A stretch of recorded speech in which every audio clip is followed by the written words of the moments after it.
When we think about studying biology, we need to gear our perspective towards living things. With foundational ideas from both physics and chemistry, biology brings together many perspectives to understand this complicated thing that we call life. When we look at life at its most foundational level, we need to look at the cell and the theory that describes the basic requirements of how we perceive life, called cell theory. Cell theory is defined by a few key points. Number 1. All living things are composed of cells. So basically, if it's alive, then we should be able to identify cells and cell-like products within the system. Number 2. Cells are the smallest unit of life. When we get into learning about cellular components, which are smaller than the cell itself, those components are not alive. They may perform processes and complete actions through complex moving parts, but it is only when we look at the cell as a whole in which we can say this entity is living and meets all of the requirements that we define as being alive. And number 3, cells only arise from pre-existing cells. This last point usually brings about more questions than answers, but for now let's move ahead with the assumption, which is backed by tremendous amounts of data, that cells only come from other cells, which describes some form of cell division taking place.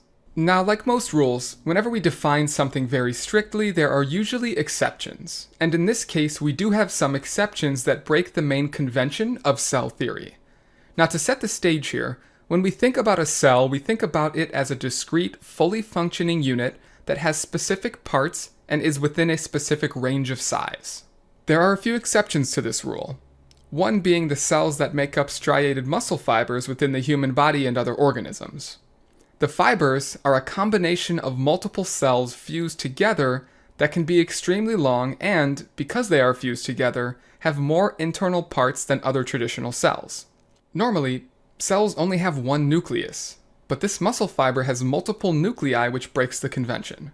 Cells can normally complete their duties on their own, but in this case, the fiber functions as a large merged single unit, which also breaks the convention. Another example that questions cell theory comes from algae. Giant algae exist that grow to be extremely large even though much of their size is composed of one single cell. This breaks the notion that large organisms can only be made up of smaller discrete cells working together. Getting back to 99.9% of the time, organisms that consist of only one cell can carry out all of the requirements of life. These functions of life, which to some are still debated, describe the characteristics that an entity needs to be considered to be a living thing. These functions are reproduction, metabolism, responsiveness or sensitivity, homeostasis, growth, excretion, and nutrition. I am sure that as you are reading through these, you are considering if you meet the requirements, and let me assure you that you do. But we can also look at this paramecium to the left and consider that this single-celled organism meets all of the same requirements. Paramecium can move with their cilia, grow and then divide asexually to produce more cells, engulf food through cytosomes and break that food down with enzymes, remove their waste, and balance essential gases like carbon dioxide and oxygen with processes of diffusion. While it may not look and feel like the same compared to a human, paramecium are just as alive in this world as we are.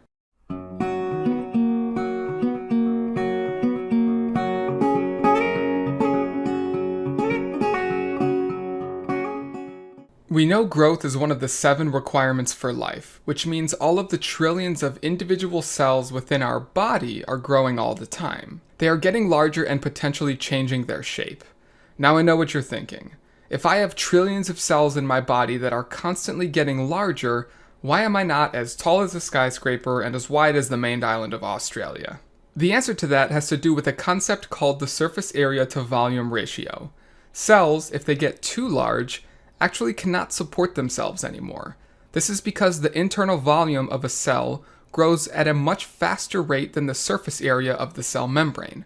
Eventually, if the cell becomes too large, the surface area of the cell will be too small to support the workings of the larger volume on the inside, which can lead to cell death because it can no longer properly exchange materials and maintain homeostasis. But cells have a trick up their sleeve. Once they get large enough, they can undergo cell division, which creates two new cells in the process that are both smaller in size than the original, maintaining a stable surface area to volume ratio.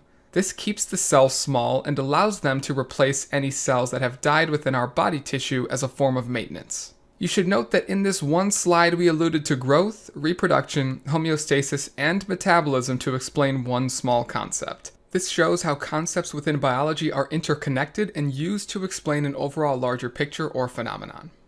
We know that cells are small, and we can use technology like microscopes to calculate just how small they are based on how many times we can magnify the image past what our normal eyes can see.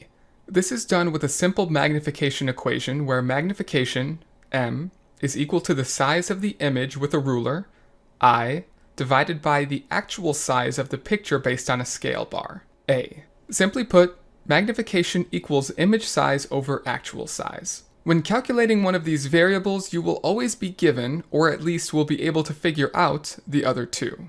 Then, with some simple algebra, you can solve for the third. It's important to note here that the distance units of the actual size and the image size need to be converted into the same units, usually micrometers, millimeters, or centimeters. But the magnification has its own unit, which is noted with an x and refers to how many times the image is zoomed in past what the normal human eye can see.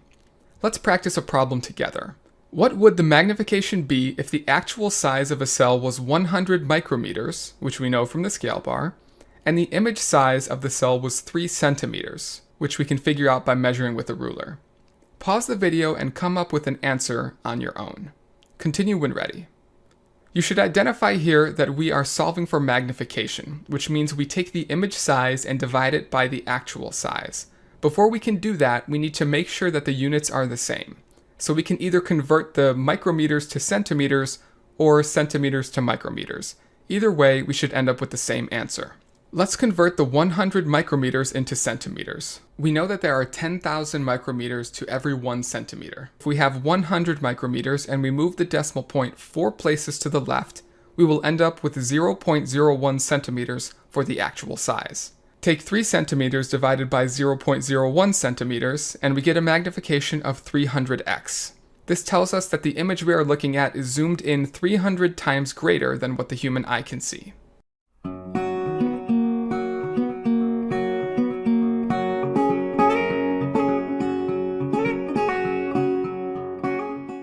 We know that living organisms can consist of only one cell, but there are many organisms out there, us included, that are made up of more than just one cell.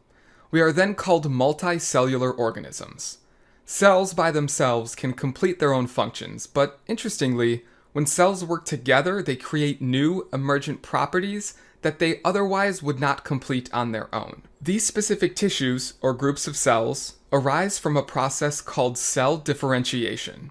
Through the process of cell differentiation, there are different genes turned on or expressed within that particular cell's DNA, signaling for that cell to become a nerve cell, a muscle cell, or an endothelial cell within humans, as an example.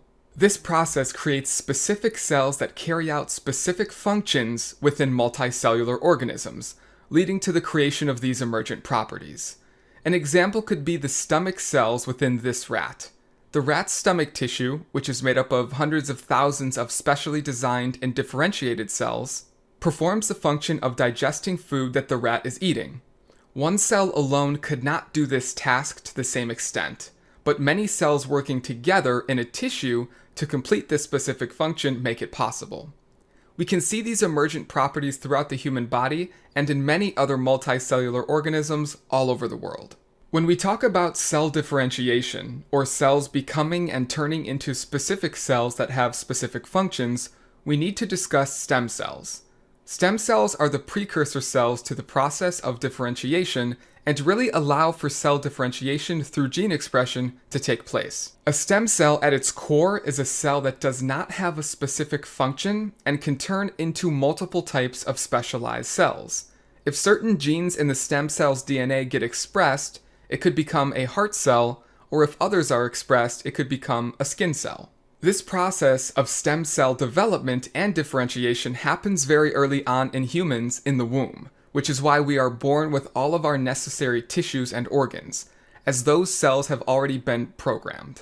From the same logic, we can take stem cells from developing embryos that have not been differentiated yet and turn them into different types of cells and tissues, some of which can be used to treat specific problems for people who do not have other medical options or treatments available. As stated before, stem cells can be used for different types of therapy to help people with certain problems or illnesses.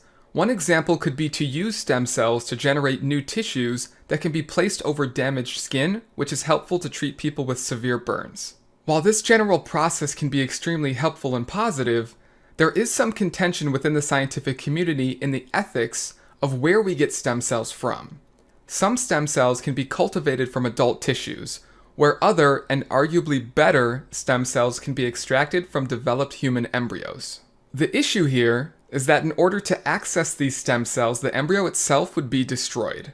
This potentially means destroying a conscious life, which is debated primarily on the stage of development of the embryo. There are other artificial ways to create stem cells, but the main point here is that the best stem cells in terms of beneficial use come from the most contentious place. A final sample of stem cell use comes from a known condition called Stargardt's disease.